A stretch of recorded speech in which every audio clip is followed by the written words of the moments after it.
Hey, what's up? I'm Joel Madden, and this is Artist Friendly. On this episode, I'm talking with singer, songwriter, producer, and the frontman of the band Cursive, Tim Kasher. Let's go. Smoking on piff, that's my kind. I don't want no bad times. I don't want to have bad. So how are you doing? Oh, I'm good. I'm really good. Thanks for having me on. Thanks for coming. Yeah. What do you want to talk about? Oh, geez. Well, I mean, Where we should were we just start? going into, we were talking about the management company that y'all have been doing. Mm-hmm. The other point I was going to make too is that it sounds like you're open to the idea of sometimes you don't even need label representation. Sometimes management representation can kind of handle those aspects as well, which I think is interesting. I think that's something that kind of came up. Maybe, I don't know, shoot, I'll just lob it, maybe 15 years ago. Yeah. Maybe a little longer even. Yeah. But, where I feel like there was a movement of, you know what it was? It was when the internet started decimating the industry kind of, and like, it kind of like started carving it up. And so there started being that conversation of like, well, are labels even effective anymore? And it's just like labels are just a brand. And I should jump to the quick that labels are still effective. I'm not dismissive of labels. They actually are still tastemakers, Yeah, and good teams are effective. Mm-hmm. And some labels have good teams. But to recognize that you don't necessarily, that might not be the route that your project has to take. It's not a necessity. Yeah. And some people find their way and do it really well on their own. I do think that if you look under the hood of anything that's succeeding, you find a good team of people working together. So whatever that is, whether it's the band and their management, the band and their friend and their label, whatever. But I think people make a difference always. Like, sure. And the career of an artist is funny. Like, you do get a lot out of the people that you let in and you let them participate, and the good people that come in, if you treat them well and you build bonds and you like have something good. And also just how I felt like there was a time in my career, like 2011, whenever, like you're talking about, the internet starts to like break everything open, everything's crashed and burning, and everyone's like, it's over. There's really a time where everyone said it's over. Yeah, no, I remember. And the sky has it fallen. Felt like it sometimes, yeah. Right. And I remember how I'd never been through that before. I had just come off of 10, 11, 12 years of just hardcore work, touring, go. Everything was working. And then I remember that time it felt very bleak. And I was like, is it really over?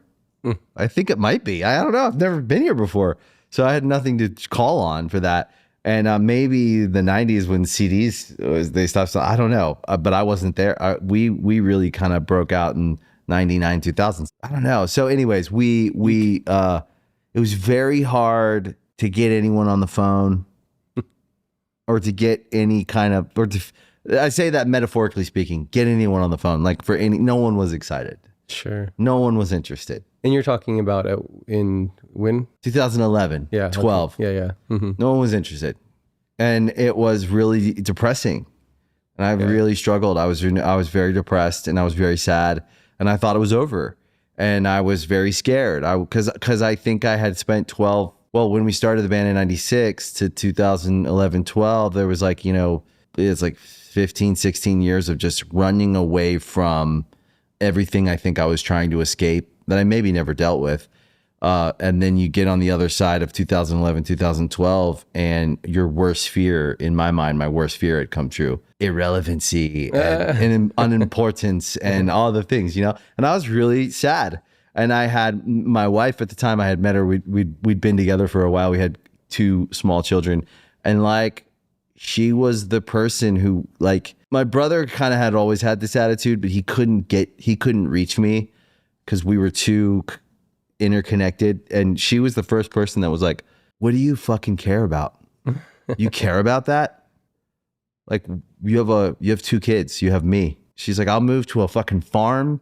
I'll move wherever you want to move to be happy. I just want you to be happy. Like, right. You need to go figure it out how to be happy, not with music." But as a writer as well and as an artist, it's not unfounded, or it's not like it's not wrong to feel upset about that too. The thing is like, no, like the response might be, it's like, of course, love the children, love our children, Yeah, love they're our great. family life. Yeah. But I also have this career that, you And this know, thing that I I'm love like, to that I'm do. concerned about, that I've Yeah. worked a long time on. I've been thinking about this a lot lately, like with this. I mean, so yeah, by the way, our bands are about the same age, you know, like we started in like 95, but the feeling of irrelevancy, it's so, it's just relative. It's totally relative. Yes. And I've gone through that, and really, so around 2011, let's just say, I mean, I wasn't really privy to these conversations back then, but as far as like, you know, skimming the surface of what you're talking about, it's like, well, everything you were doing was still like incredibly relevant. It's just that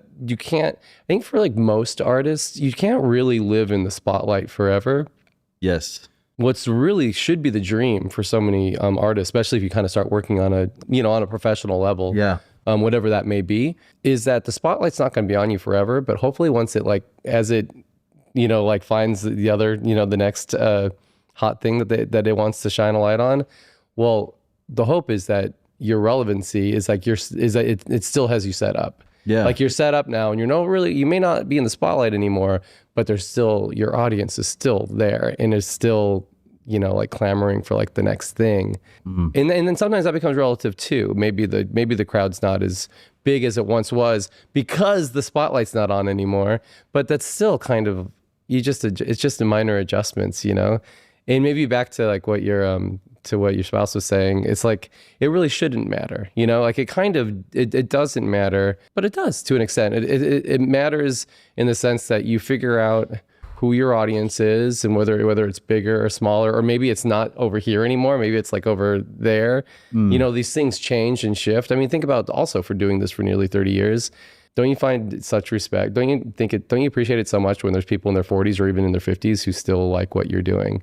Yeah. Because it's like, that's so cool, because in this country, in the US in particular, music is for the young, and music is for the youth. It is, yeah. It's like considered a youthful thing to care about music. Yeah. Which is weird. And then you stop and you turn maybe 20, like even as young as 25, but let's just say you turn 30, and then you're like, okay, well, Don't go to concerts anymore. yeah, And you're kinda like, my music is Smiths and Cure, and you know, like that's what I grew up on, and so that is my music. And I don't and then you start saying things like music's not good anymore, and all this silly things that older people like to say, which isn't true. Yeah, There's a lot of good music, but I think you're right. I think the core of what she was saying was, what are you measuring as success? yeah. Mm-hmm. Like, it's not audience size. I think it's a feeling you get from doing this thing the way you started. Mm-hmm. You did it because it made you feel good about yourself. It made you dream. It made you, you needed to. And then you also realize as you get older, it ebbs and flows. It ebbs and flows, and that's life. And then you kind of start to appreciate the ebbs and flows. You appreciate the downtime, and then you appreciate the busy time. The only age can teach you, I think, some of those lessons. I agree with that. Now I wouldn't trade it. Oh, if you said you get to go back to 99 and relive that decade, I'd go, hell no. I want to stay here. You could go back and do it. I mean, that kind of makes me think of, because it's such a common thing for people to say, like common adage, I guess, to say like, oh, if you could go back and do it all again, people would generally like, oh my God, high school was so awful, I would never want to do it again, things like that. I often feel like I've enjoyed my life and I would go back and do things over again. But as far as like the success of the odds, I also don't feel compelled to need to do that again, because I already did it once. I actually think I'd be a little bit bored to do it again. Yeah. Also, I think what you're getting at as well is I feel so fortunate that this, actually like specifically like this past year, I've been just out on walks and I've just been stopping more often and just thinking to myself like, wow, this is it. Like, this is like I'm just really stoked. Gratitude. Just like I'm really just thankful for where I am in life right now. I'm just like, I continue to work hard. I continue to have projects on my desk, have a good home life, and Great. And in the aughts, I mean, we were finding a lot more success in that, in like certain moments. You see, I agree with the ebb and flows, but also I was a lot younger, and I was like I was like not taking care of myself at all. Yeah. And was just miserably depressed all the time. And I listened back to some of that stuff, and I think, man, like I still like the music a lot, and I still like the lyrics. Music too. is fucking amazing. The music is great. I've been listening ahead of this. The only way I prepare for these conversations is listening to music. Right on. That's it. I don't Wikipedia people. I love to ask questions that I really want to know. And even if it's like a simple something that every fan would know, I still like to ask it if I don't know it. But the music is fucking great. And the new music is sick. Cool, thank you. It's like refreshingly good and musical, and like it's got all the elements of past music, but it feels new.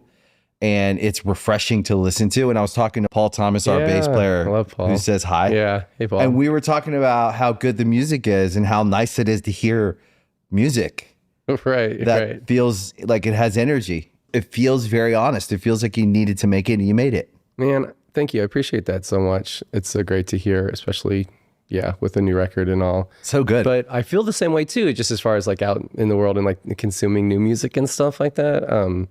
I think I can even feel like I'm tapping into what you two are getting at, which is that for me and for us who have been at it for a while and also are very guitar-driven band, band-driven, I also really get a kick out of when there's new music coming out that feels. I don't think that what we're doing feels like old or antiquated actually at all. Actually, I think it's just I'm just trying to write music like for every record, but I do get a kick out of bands that are still bands. That's all. And not to like really like not taking a dump on the digital age, but it works for some people. You hear some stuff and you're like, it's digital and still it's cool. It's like my kids like some stuff that every now and then I hear and I go, yeah, that's fucking cool. And I can tell they made it on Logic in their computer. Right. In their room. You can still hear the creativity. And I can still hear the creativity, but then I hear a record. I hear the new music like you put out. When I hear music like that, it's exciting because I can hear the live. I can hear the band. Yeah, and we've always recorded live. It's amazing. Yeah. So you guys like multi-track record live? As much as we can. We always have to separate the cello just because it's kind of hard to the most ideal way to record the cello would be to set it in the center of a large room and kind of be able to get all that natural sound. And that's where you put the drums as well, generally. So, but there's little things like that. And also Ted is a guitarist. He actually managed to do a decent amount of stuff live, but he also likes to kind of, like a lot of musicians do. He likes to go spend some extra time thinking about what everyone's laying down and working on what he's doing. That's cool. And of course, vocals too. We do those later, but that's the standard. I have an imagination, and I like bands that captivate my imagination, and I like to look at the story arc. I like to see what they went through. I like to see people, and so when I hear a good record from a band that's been around a long time, it makes me really happy, and it inspires me. It makes me think I could do it. Absolutely. I totally agree. Yeah. I go, wow, I could do that too. Like there's a little bit of like a hero journey in it. Like when you watch a movie and you're like, you think like, oh, did they beat him? Is he done? Because it's tough. The world's tough and life is tough. And we go through our own personal shit. Like we have a lot of stuff to work out as artists and as musicians. And we all got into this for likely some therapeutic reason as well. And like to work out our shit. And then you see the band make the record and you hear it and it feels. This is how your new music hit me. It hit me. And I was like, oh, wow, this is good. Like, I'm like, you know what I mean? It doesn't feel like we always had to do this because we need to go out and play some shows. Right. It just feels like someone cared. I just couldn't put that record out either. Yeah. It was just, I don't even know how to make that record. Well, because the record wouldn't be made, I guess, And I don't even know how you made the record, but it feels like someone toiled over it. Good. Like someone cared about the details. I can hear little choices. It's just cool. And I think it's like really some of your, maybe your best work. Thanks so much. I think you're going to get a lot of new music fans that are looking for something there's not a lot of it out in the world today. That's kind of the dream with anything you put out, right? You just kind of like, you don't really know what it's going to do, but I love to release albums because there's always that little kernel of who knows? Yeah. Who knows? Maybe a whole new generation of people this will take off with people. You know, you don't necessarily expect it, but it's kind of fun. It's fun that possibility is there, It is, because that's art. That's why we love art, because we don't know when a painter doesn't know when someone's going to discover his paintings and if they're going to care. And then one day, many years later, someone sees the brilliance of it. And then it's interesting how that works. But like once you make it and then you put it out in the world, it takes on its own life. And it just, whatever that means, you never know when it's going to become a moment that everybody agrees on.